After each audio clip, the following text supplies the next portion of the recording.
ओ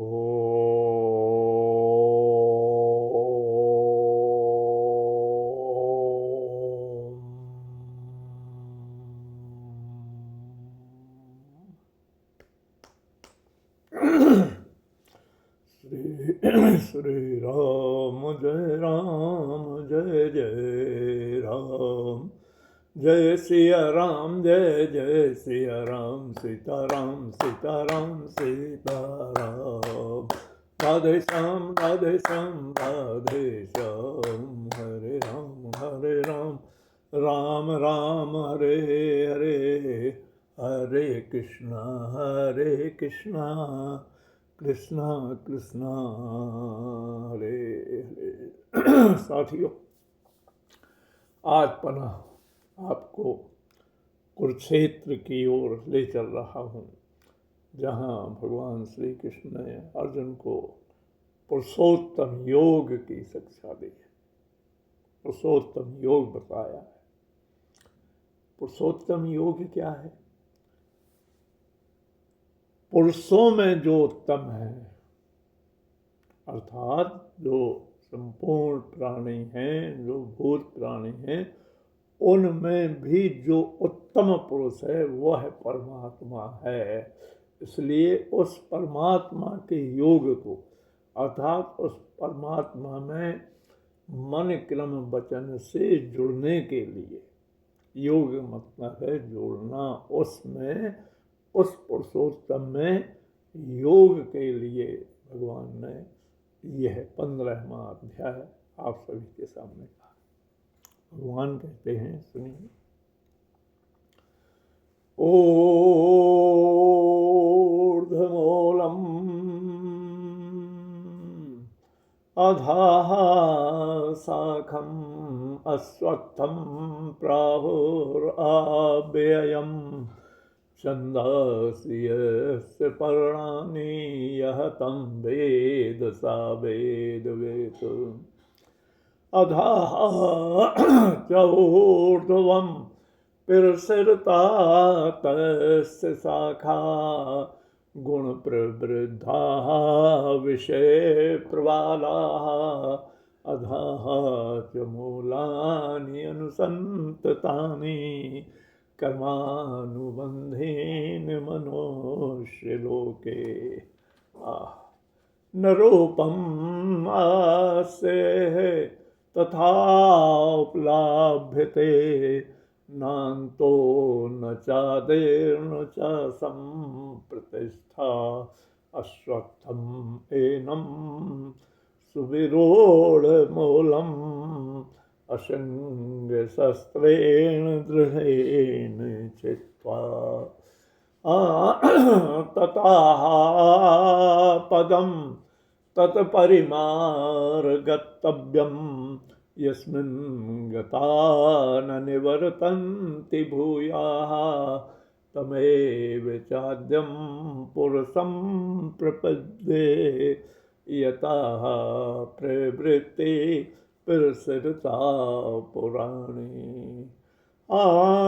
निर्माण मोहा जितसंगदोषाः, अध्यात्म नित्या विनिवृत्तकामाः, द्वन्द्वैर्विमुक्ता सुख दुख संगैर्गच्छन्ति अमूढाः, पदम् अव्यं तत् न तद्भासयते सूर्यो न शशाङ्को न पावकाः, यद्गत्वा न निवर्तन्ते तद्धाम परमं मम। ममेवांसो जीवलोके जीवभूताः सनातनाः, मनः षष्ठानीन्द्रियाणि प्रकृतिस्थानि कर्षति वा। शरीरं यद्वाप्नोति यत् चापि उत्क्रान्तीश्वराः, गृहीत्वा एतानि संयाति वायुर्गन्धानि वास्यात्। श्रोत्रं चक्षुः स्पर्शनं च रसनं घ्राणमेव च अधिष्ठाय मनस्यायं विषयानुपसेवते वा उत्क्रामन्तं स्थितं वापि भुञ्जानं वा गुणान्वितं विमूढा नानुपश्यन्ते पश्यन्ति ज्ञानचक्षुषा वः यतन्तो योगिनः चैनं पश्यन्ति आत्मनि अविस्थितं यतन्तोऽपि अकृतात्मानो नैनं पश्यन्ति अचेतसाः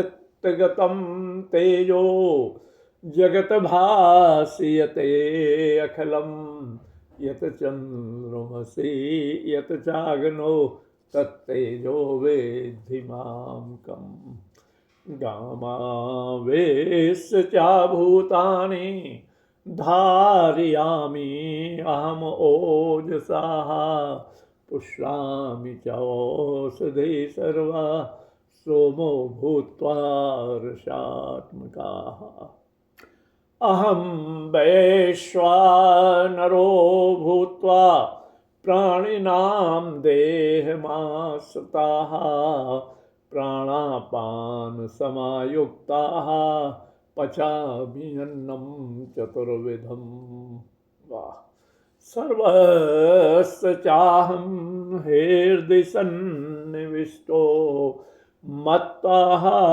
स्मृति ज्ञानम् अपोहनं च वेदैश्च सर्वे अहम् एव वेद्यो वेदान्ते कृत वेद एव चाहम् द्वामिमो पुरुषो लोके क्षराः चाक्षर एव च क्षराः सर्वाणि भूतानि कूटस्थोऽक्षरोच्यते ओम् उत्तमाः पुरुषाः तु अन्याः परमात्मा इति उदाहृताः यो लोकत्रयम् आवेश्य बिभर्ति अव्यय ईश्वरः यस्मात् क्षरम् अतीतोऽहम् अक्षरादपि चोत्तमः अतः अस्मि लोके वेदे च प्रथितः पुरुषोत्तमः यो मामेवम् असम्मूढो जानाति पुरुषोत्तमम् सः सर्ववेद भजति मां सर्वभावेन भारते ओम् इति गोहितं शास्त्रमिदमुक्तं मया नघ एतत् बुद्ध्वा बुद्धिमानस्य स्यात् कृते कृतस्य भारत ओम् ॐ तत्सदिति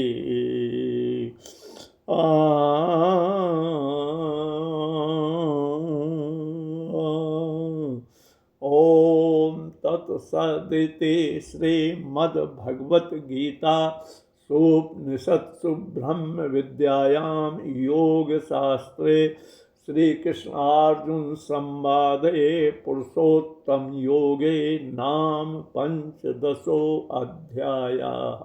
ओम साथियों, ये क्या है, इस 15वें अध्याय को लयबद्ध पढ़ना चाहिए, क्योंकि एक बार जब श्लोक शुरू होता है तो उसका अर्थ कहने में थोड़ी दिक्कत होती है, क्योंकि श्लोकों का तारतम्य लगातार बढ़ता रहता है। वैसे आपको संक्षिप्त में बता दूं कि भगवान आदि पुरुष परमेश्वर रूप मूल वाले हैं, अर्थात उससे जो मूल से जो शाखा निकली है वो ब्रह्मा रूप शाखा है, और उससे जो तमाम पत्ते और कोंपले हैं वो वेद के पत्ते कहे गए, और उन पत्तों को गुण रूप जल रूपी उससे सींचा गया है, और वो जो कोंपले हैं सब जगह उसके पत्ते जो है फैले हुए हैं। इसलिए ये संसार है, उस पीपल के संसार को पीपल के वृक्ष की संज्ञा दी गई। वो कहते हैं संसार का रूप जैसा हमें दिखाई दे रहा है, न तो पहले कभी वैसा था, न बीच में है, और न अंत में भी रहेगा। इसलिए इस संसार रूप पीपल के वृक्ष को वैराग्य रूपी शस्त्र से काट देना चाहिए, और फिर उस परम पुरुष की खोज करना चाहिए जो कि सबसे ऊपर बैठा हुआ है। उस परमेश्वर तक जाने के लिए भगवान ने अपने कई तरीके बताए। परमेश्वर क्या है? भगवान कहते हैं हमको रोज ही दिखाई देता है लेकिन हम नहीं जानते हैं। कहते हैं यदादित्यगतम तेजो जगत भासयते अखिलम यत चंद्रमसि यत चाग्नो तत्तेजो विद्धि माम तम। जो सूर्य हमें दिखाई देता है, यदादित्यगतम तेजो जगत भास, जो सारे संसार को प्रकाशित करता है, जो चंद्रमा सबको शीतलता प्रदान करता है, जो अग्नि में तेज है, वो कहते हैं उस तेज को तू मेरा ही तेज जान। अर्थात भगवान सबसे बड़ा प्रकाश का स्रोत है, इसलिए उस परम पद को हमें खोजना चाहिए। कहते हैं गामा विश्वचा भूतानी, और मैं ही इस पृथ्वी में प्रवेश करके उसके ओज को धारण किए हुए हूँ, और मैं ही शीतल चंद्रमा बनकर उन पत्तों को, पौधों को और वनस्पतियों को पुष्ट करता हूँ। और भगवान कहते हैं कि मैं ही अग्नि का रूप लेकर आपके अंदर स्थित हूँ, और चारों प्रकार के पदार्थों को खाने का, पचाने का काम मैं ही करता हूँ। इसलिए सर्वस्व चाहम, और मैं ही हृदय सन्निविष्टो, हृदय में बैठा हुआ हूँ। सर्वस्व चाहम हृदय सन्निविष्टो मत्तः स्मृति ज्ञानम अपोहनम चा, मैं आपको स्मृति देता हूँ, ज्ञान देता हूँ, और ज्ञान का व्यपर्वय भी करता हूँ, उसको नष्ट कर देता हूँ। इसलिए अब मुझे जानो, मुझे जानो, जानो। वाह! और वो क्या है? भगवान ऊपर बैठा हुआ है, लेकिन उसके स्वरूप को जिनके ज्ञान चक्षु हैं वो तो जानते हैं, लेकिन जिनके ज्ञान चक्षु नहीं है वो उस परमेश्वर को नहीं जान सकते हैं। इसलिए साथियों, हमें इस अध्याय का पूर्ण रूप से समर्पण भाव से अध्ययन करना चाहिए। आज इतना ही, कल पुनः इसी 15वें अध्याय की व्याख्या करूँगा। जय श्री